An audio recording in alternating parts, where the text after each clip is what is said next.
1988 সাল থেকে শান্তিরক্ষা মিশনে কাজ করছে বাংলাদেশ এবং বর্তমানে 9টি দেশে 5,818 জন বাংলাদেশি শান্তিরক্ষী হিসেবে কাজ করছেন, জানালেন সেনাপ্রধান জেনারেল ওয়াকারুজ্জামান।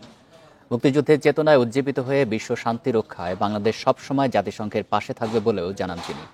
এদিকে অর্থ উপদেষ্টা ডক্টর সালেউদ্দিন আহমেদ বলেন, সশস্ত্র বাহিনীকে আরও দক্ষ করে তুলতে কাজ করছে সরকার। শুধু প্ল্যান করলেই হবে, টিভি পাইতে ক্যাপটাও তো খুলতে হবে। কোকা কোলার এত বড় অফার, ক্যাপ খুলো, কোড দাও আর উত্তর দিয়ে জিতে নাও ফ্রিজ, টিভি, ফোন আর প্রতি বোতলে নিশ্চিত ক্যাশব্যাক।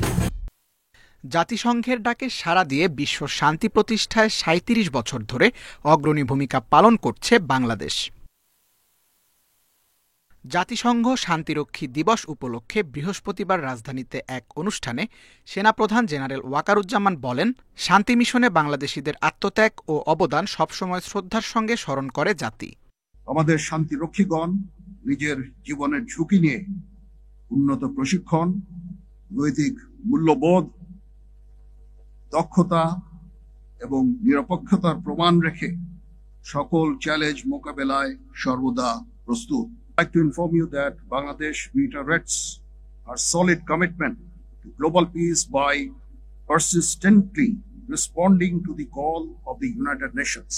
শান্তিরক্ষা মিশনে অংশগ্রহণকারীদের প্রশংসা করে অর্থ উপদেষ্টা ডক্টর সালেহ উদ্দিন আহমেদ জানান, জাতিসংঘের এই কার্যক্রমে সহযোগিতা অব্যাহত রাখবে বাংলাদেশ। পৃথিবীর সব দেশে শান্তি রক্ষার জন্য আমরা বদ্ধপরিত, সেটি সবচেয়ে বড়। মানে এটা অনেকটা নিজে হেডোনিস্টিক না, নিজেই ভোগ করলাম, নিজেই আনন্দ করলাম, এখানে না। আমাদের একটা যেটা আমরা বলি অ্যালট্রুইস্টিক মোটিভ, পরোক্ষপরতা, মানুষের জন্য ইচ্ছে করা। শান্তিরক্ষা মিশনে আহত 2 সদস্যকে সম্মাননা প্রদান করা হয় অনুষ্ঠানে। এ সময় বিভিন্ন দেশের শান্তি রক্ষায় নিয়োজিত সদস্যদের সঙ্গে ভার্চুয়াল মাধ্যমে কথা বলেন উপদেষ্টা। জাতিসংঘ শান্তি মিশনের শহীদ 168 জন সদস্যকে শ্রদ্ধার সঙ্গে স্মরণ করেন অতিথিরা। অকুতভয় এই বীর সৈনিকদের নিয়ে লেখা বইয়ের স্টলও ঘুরে দেখেন তারা। Tanvir Ahmed, independent news, Dhaka.